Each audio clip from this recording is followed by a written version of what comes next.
तबीयत ठीक है बच्चे की? हाँ हाँ बिल्कुल। नमस्ते। आप सभी का आज इस अन्नप्राशन दिवस पे स्वागत है। नमस्ते दीदी। क्या आपको मालूम है कि अन्नप्राशन क्यों मनाते हैं? अन्नप्राशन तो हमारी प्रथा है। मेरी पहली बच्ची का भी हुआ था। अफसाना, ये बात तो सही है, पर इसके अलावा भी एक महत्वपूर्ण कारण होता है। अच्छा।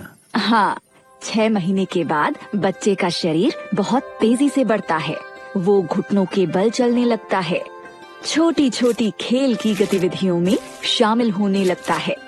इन बढ़ती गतिविधियों के कारण उसकी ऊर्जा की आवश्यकता बढ़ जाती है। ये सारी ऊर्जा सिर्फ माँ के दूध से पूरी नहीं हो पाती है।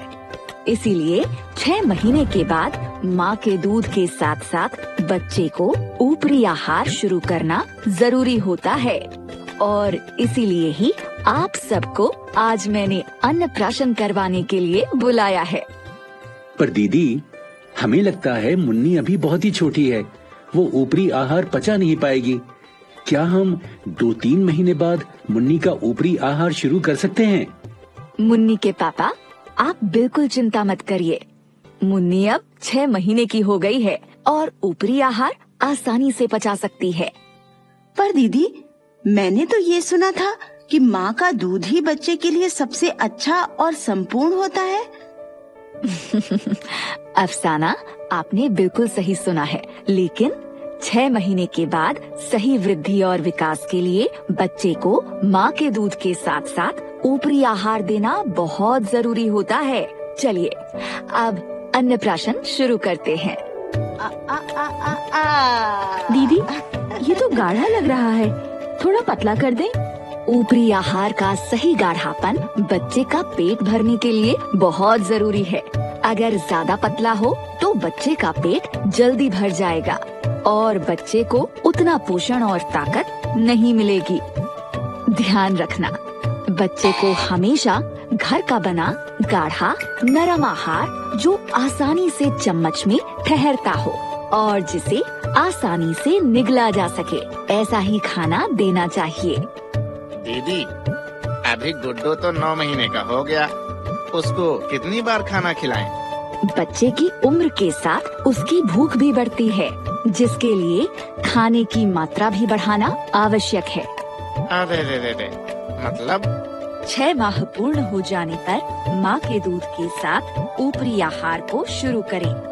ऊपरी आहार की शुरुआत 2 से 3 चम्मच से करते हुए प्रत्येक आहार की मात्रा को लगभग आधी कटोरी तक बढ़ाएं। हर दिन कम से कम 2 बार ऊपरी आहार और 1 बार नाश्ता दें और 9 से 11 महीने तक दिन में कम से कम 3 बार खाना और 2 बार नाश्ता दें। हर आहार की मात्रा लगभग 3/4 कटोरी हो। 1 साल के ऊपर के बच्चे को घर में बना हुआ खाना जो परिवार के अन्य सदस्य खा रहे हैं वही खिलाइए। दिन में कम से कम 3 बार खाना और 2 बार नाश्ता दें। हर आहार की मात्रा लगभग 1 पूरी कटोरी जितनी हो। खाने में मसाला और मिर्च कम से कम रखें और घी या तेल मिलाना न भूलें। अब पूरी बात समझ में आई दीदी। अच्छी बात है। आ करो। ले खा लो थोड़ा सा खा लो। वाह, देखो मुन्नी और आरिफ तो बहुत अच्छे से खा रहे हैं। नजमा दीदी, क्या आप पप्पू का वजन ले सकती हो? मेरे ख्याल से पिछली बार पप्पू का वजन ठीक ही था। आइए, पप्पू को यहाँ ले आइए। अरे, पप्पू का वजन तो पिछले महीने से थोड़ा कम हो गया। पर दीदी, आपने जैसा बताया था हम लोग वैसे ही पप्पू को खिला रहे हैं। ठीक से याद करके बताओ, कल पप्पू को क्या खिलाया था?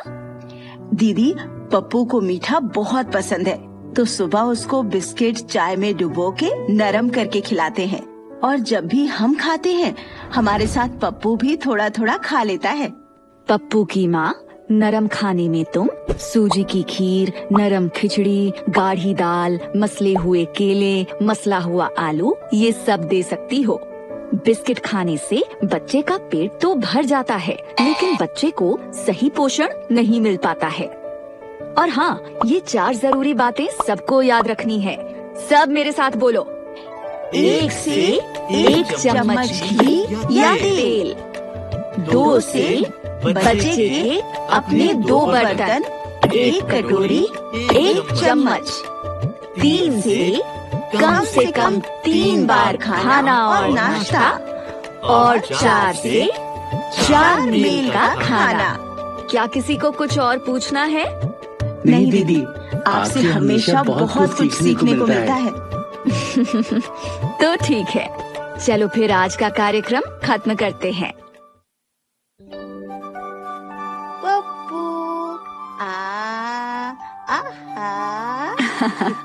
बधाई हो, यही है सही तरीका पप्पू को ठोस आहार खिलाने का। दीदी, आपने ही तो हमें सही रास्ता दिखाया है। आहार आहार सुन के मुझे भी अब भूख लग रही है।